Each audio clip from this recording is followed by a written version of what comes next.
Good day. Ngayong araw na to is gagawa ulit tayo ng tutorial.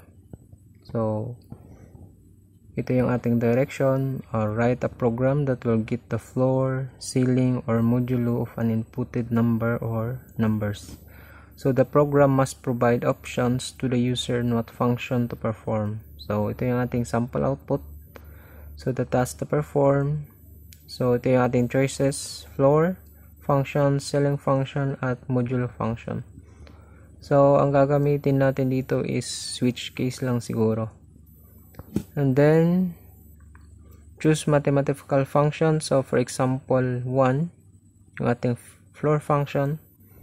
Then, enter a number. So, negative 34.65. Then, yung ating sagot is negative 35. So, mamaya explain ko tong floor function at saka ceiling function.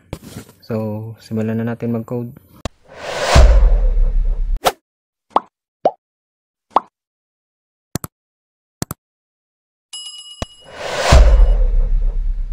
Import lang natin yung ating scanner. Scanner is equals to new scanner. Then system.in. And then declare tayo ng string. So, lagyan natin string choice. Then, declare tayo ng double number.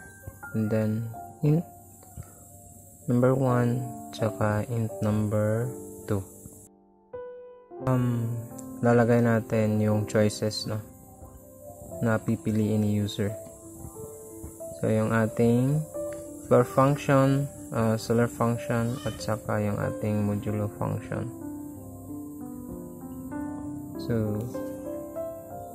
the task to perform, then /n,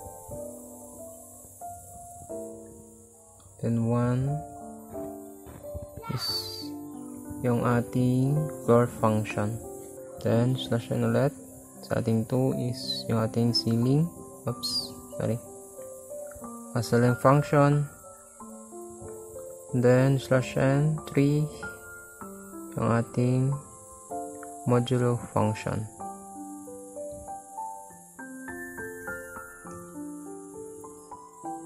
Then choose a mathematical function.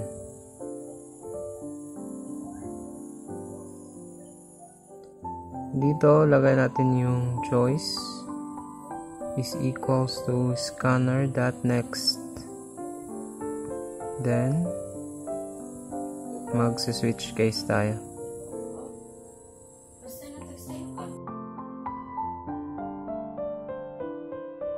Yan yung ating case 1. So, bibilisan lang natin to, no, kasi malapit na yung deadline nila.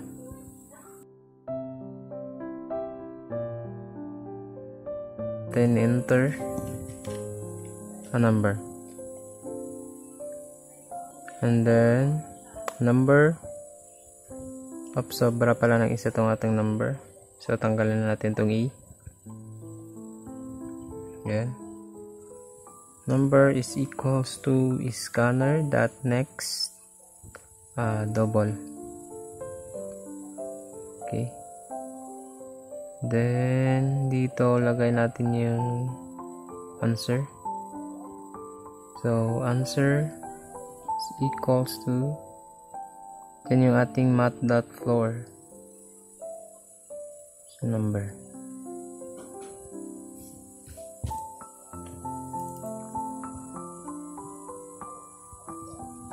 Then lagyan natin break. So next is case 2. Case out, then enter a number. Then number equals to scanner.next double. The next is yung ating answer. Answer is equals to math.ceil.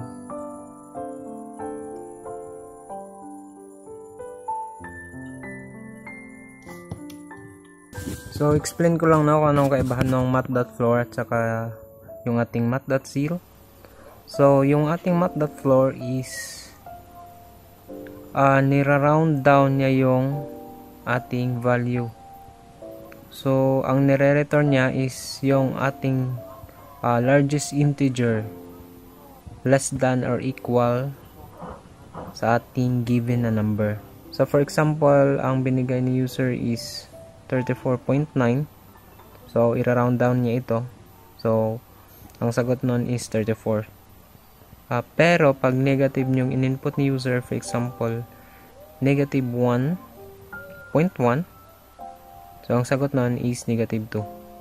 Kasi, pag nilagay natin negative 1, ang negative 1 is mas mataas kaysa, mas malaki kaysa negative 1.1. So, yung output dapat natin is less than or equal to a given number. So, dapat less than yung answer to a given number or equal siya. And then, yung ating math.ceil naman is kabaliktaran siya ni math.floor. So, for example, ang nilagay ni user is 1.1. Yung ating math.floor is nira-round down niya. Itong math.ceil is nira-round up niya. So, pag 1.1 ang nilagay ni user, ang answer nun is 2. And then, pag negative 1.1, ang answer nun is negative 1. So, kabaliktaran siya ni math.floor. So, yun yung ating math.floor at saka yung ating math.ceil. So, next natin gagawin is yung ating case 3.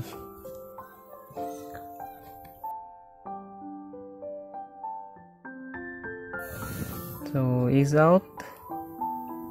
Then, tanggalan na natin to. And then, dito tanggalan din natin yung ating LN. Then, enter the first number.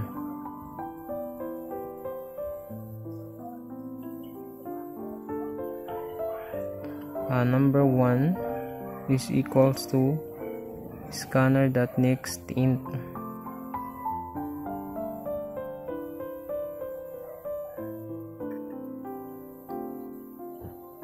Enter the second number. Then yung ating number 2 is equals to scanner dot next int. Oops, sorry. So, is out. Then yung ating answer is equals to number 1 modulo number 2. So, ayan. Then, lagyan natin break. So, ayan. Try natin i-run. So, pag 1. So, enter a number. So, try natin negative. Then 16.54, so dapat 17. So, ayan, 17. And then, run natin ulit. So, dito tayo sa 2, ceiling function. So, pag negative 16.54, so dapat 16 yung answer. So, ayan. So, run natin ulit. Then, dito tayo sa ating modulo number, so lagay natin 7 and then 4, so dapat 3. So ayan, tapos na yung ating tutorial. So maraming salamat sa inyong panonood at God bless inyo.